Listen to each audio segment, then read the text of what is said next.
ভারতীয় জনতা পার্টির কেন্দ্রীয় নেতৃত্ব দিয়ে দিলেই চলে যাবেন রাতারাতি ভারতীয় জনতা পার্টি। এই ভালো তৃণমূলীরা ভারতীয় জনতা পার্টিতে কি জায়গা পাবেন? তাদের কি ভারতীয় জনতা পার্টি জায়গা দেবে? প্রাথমিক পর্যায়ে ৮ জন সাংসদ খুব দ্রুত ভারতীয় জনতা পার্টিতে যোগদান করতে চলেছেন। তাসের ঘরের মতো হুড়মুড় করে ভেঙে পড়ছে তৃণমূল। মনে হচ্ছে কয়েকদিনের মধ্যেই তৃণমূল কংগ্রেস বলে আর কিছু থাকবে না, এমনই বিদ্রোহের আগুন। বিধানসভায় পরিষদীয় দলে তো ভাঙন আগেই ঘটেছিল। ঋতব্রতর নেতৃত্বে তৈরি হয়েছে নতুন তৃণমূল কংগ্রেস, আর এবার জাতীয় রাজনীতি মানে সংসদেও বিদ্রোহী ব্লকে চলে যাচ্ছেন মমতা বন্দ্যোপাধ্যায়ের একান্ত ঘনিষ্ঠ, একান্ত আস্থাভাজন সব সাংসদরা।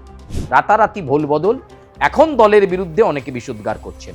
কিন্তু যখন তৃণমূল কংগ্রেসের টিকিটে লোকসভা নির্বাচনে দাঁড়িয়েছিলেন, ভোটে জিতেছিলেন, সাংসদ হয়েছিলেন, তখন দলের বিরুদ্ধে কোনো ক্ষোভ ছিল না, তখন নেতৃত্বের বিরুদ্ধে কোনো ক্ষোভ ছিল না। কাদেরকে বিশ্বাস করেছিলেন মমতা বন্দ্যোপাধ্যায়? কাদেরকে বিশ্বাস করে লোকসভা নির্বাচনে প্রতিনিধিত্ব করতে পাঠিয়েছিলেন? আজকে বোধহয় কালীঘাটে নিজেদের বাড়িতে বসেই হিসেব মেলাতে পারছেন না মমতা বন্দ্যোপাধ্যায়। সম্প্রতি দিল্লি থেকে তিনি ঘুরে এসেছেন, বৈঠক করেছেন সোনিয়া গান্ধীর সঙ্গে, বৈঠক করেছেন বিজেপি বিরোধী জোটের বিভিন্ন নেতাদের সঙ্গে। জাতীয় রাজনীতির সমীকরণ কি হতে চলেছে সেটা পরের কথা, কিন্তু আপাতত তৃণমূলের ঘরে লেগে যাওয়া আগুন, সেই আগুন যে ভয়াবহ আকার নিয়ে ভস্মীভূত করে দিল গোটা তৃণমূল দল।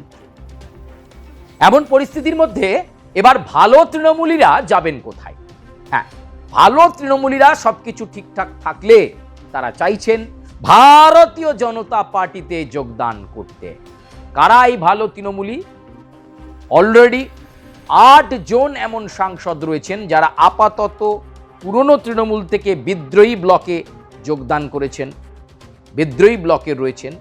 এবার এই বিদ্রোহী ব্লক থেকে থাকাকালীন অবস্থাতেই তারা চাইছেন গ্রিন সিগন্যাল ভারতীয় জনতা পার্টির কেন্দ্রীয় নেতৃত্ব দিয়ে দিলেই চলে যাবেন রাতারাতি ভারতীয় জনতা পার্টি। সেই তালিকায় কারা রয়েছে প্রিয় দর্শক, সেটা জানাতেই তো আজকের এই প্রতিবেদন। আপনাদের দাদা দিদির রাজনীতিতে স্বাগত জানাই। কমেন্ট করবেন, লাইক করবেন, সাবস্ক্রাইব করবেন, বেল আইকনে প্রেস করতে একদম ভুলবেন না। এবার আসুন আলোচনা করা যাক।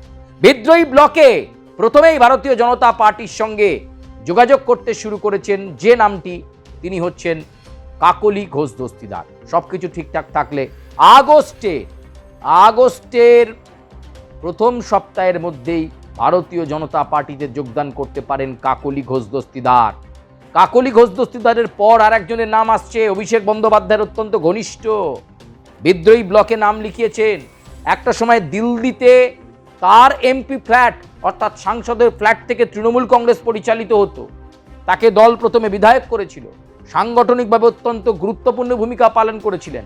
একটা সময় নৈহাটির বিধায়ক ছিলেন, পরবর্তীকালে ব্যারাকপুরের সাংসদ পার্থ ভৌমিক।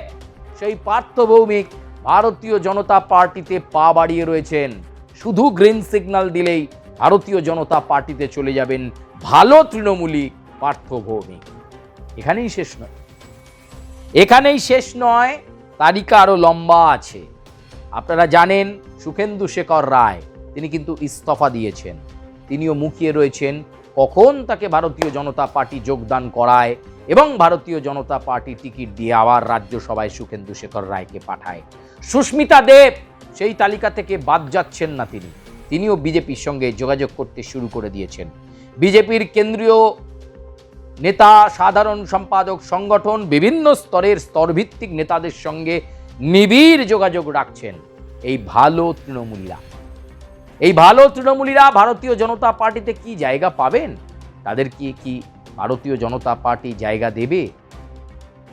রাজনৈতিক প্রেক্ষাপট কি বলছে? জাতীয় রাজনৈতিক প্রেক্ষাপটে এই ভালো তৃণমূলীদেরকে নিয়ে ভারতীয় জনতা পার্টির কি লাভ হবে? রাজনৈতিকভাবে কি কোনো লাভ হবে ভারতীয় জনতা পার্টি? এই অঙ্ক, এই হিসেব চলছে। তবে কয়েকটা নাম আজকে আমরা বলে গেলাম, এখনো সেই তালিকা আরো লম্বা আছে। মোটামুটি প্রাথমিক পর্যায়ে ৮ জন সাংসদ খুব দ্রুত ভারতীয় জনতা পার্টিতে যোগদান করতে চলেছেন। দিল্লির এক কেন্দ্রীয় নেতৃত্বের মধ্যস্থতায় শুধুমাত্র তাদের জন্য একটু দরজাটা খুলে দিলেই ঢুকে পড়বেন সেই দরজা দিয়ে ভারতীয় জনতা পার্টিতে ভালো তৃণমূলীরা। কিন্তু পার্টির একটা অংশ এটাকে খুব ভালোভাবে নিচ্ছে না। তাদের বক্তব্য, ভারতীয় জনতা পার্টি মানুষের ভালোবাসায়, মানুষের ভোটে তারা এবারে নির্বাচিত হয়ে এসেছে, ফলে তারা তাদের সাংগঠনিক দিক দিয়ে কাজ করবে এবং পশ্চিমবঙ্গে যেহেতু বিজেপি সরকার তৈরি হয়েছে, তাই এই কেন্দ্র রাজ্য ডবল ইঞ্জিনের সরকারের সময় এখন তৃণমূল কংগ্রেসের মতো দল থেকে কাউকে নেওয়ার দরকার নেই। সে যত বড় মাপের নেতাই হোক, যত ভালো নেতাই হোক, নেতৃত্বেরই একটা অংশ কিন্তু বলছে ও সমস্ত ভালো তৃণমূলকে দরকার নেই ভারতীয় জনতা পার্টি। যদিও কাকলি ঘোষ দস্তিদার পার্থ ভৌমিকরা মুখিয়ে রয়েছেন কবে ভালো তৃণমূলীদের জন্য দরজাটা একটুখানির জন্য খুলে দেবে বিজেপি। খুলে দিলেই তারা বিজেপিতে যাবে। বর্তমান সময়ে রাজনীতিতে কোনো আনুগত্য বোধ, দলের প্রতি ভালোবাসা, সংগঠনের প্রতি ভালোবাসা বলে কিছু নেই। সেটার প্রমাণ পাওয়া যাচ্ছে এই তৃণমূলের মুষল পর্বে। সকালে যে তৃণমূল ছিল, রাতে সে বলছে আমি আর তৃণমূলই নই। একটার পর একটা বিষোদ্গার, মমতা বন্দ্যোপাধ্যায়ের বিরুদ্ধে অভিযোগ, অভিষেক বন্দ্যোপাধ্যায়ের বিরুদ্ধে অভিযোগ, বিষোদ্গার করে দলে গণতন্ত্র নেই বলে তারা দল ত্যাগ করছেন। আবার অনেকে তো ভয় পাচ্ছেন গ্রেপ্তার হয়ে যেতে পারেন, কারণ যেভাবে তৃণমূল কাউন্সিলররা গ্রেপ্তার হচ্ছে তোলাবাজির অভিযোগে, এরকম বহু বিধায়কের বিরুদ্ধেও কিন্তু এফআইআর হয়ে গেছে। পুলিশ অ্যাকশন মোডে, কারণ পুলিশকে ফ্রি হ্যান্ড দিয়েছেন মুখ্যমন্ত্রী শুভেন্দু অধিকারী। এমন পরিস্থিতিতে তৃণমূল যে আর করা যায় না, এটা যেন এখন ভালো তৃণমূলীরাও বুঝতে শুরু করে দিয়েছেন। কিন্তু নিজেদের রাজনৈতিক অস্তিত্বকে বাঁচিয়ে রাখতে হবে, আর সেই রাজনৈতিক অস্তিত্ব বাঁচিয়ে রাখতে গেলে তাদেরকে আপাতত বিজেপিতে যোগদান করে পিঠ বাঁচাতে হবে। এবং তারপর তো আবার প্রমাণ করবার পালা রয়েছে যে আমি কত বড় বিজেপি, আমি কত বড় ভারতীয় জনতা পার্টির একনিষ্ঠ কর্মী, সেটা প্রমাণ করার পালা আসবে এই ভালো তৃণমূলীদের পক্ষ থেকে। ফলে সব মিলিয়ে পরিস্থিতি যত এগোচ্ছে ততই ঘোরে লড়ছে। তাহলে কি মমতা বন্দ্যোপাধ্যায় শেষমেশ পাশে আর কাউকেই পাবেন না? কেউ থাকবেন না তার পাশে? যে তথাকথিত নামগুলো নিয়ে চর্চা ছিল, যারা কোনোদিন মমতা বন্দ্যোপাধ্যায়কে ছেড়ে যাবেন না বলে মনে করা হতো, তারাও কি শেষমেশ হাতটা ছেড়ে দিচ্ছেন? তাহলে কি এবার কংগ্রেসে মিশে যাবেন মমতা বন্দ্যোপাধ্যায়? যে দল ভেঙে একটা সময় 1998 সালে তৃণমূল কংগ্রেস তৈরি করেছিলেন, আবার কি সেই দলেই, সেই জাতীয় কংগ্রেসে ফিরে গিয়ে নতুন করে শুরু করবেন মমতা বন্দ্যোপাধ্যায়? তাতে করে কি এই বাংলায় কংগ্রেস আরো শক্তিশালী হবে? বলবে সময়, বলবে অদূর ভবিষ্যৎ। কিন্তু আপাতত ভালো তৃণমূলীর অপেক্ষা করছে চুপটি করে কখন বিজেপির দরজা খুলবে, আর সেই খুললেই জোয়ারে ভেসে যাবেন তারা।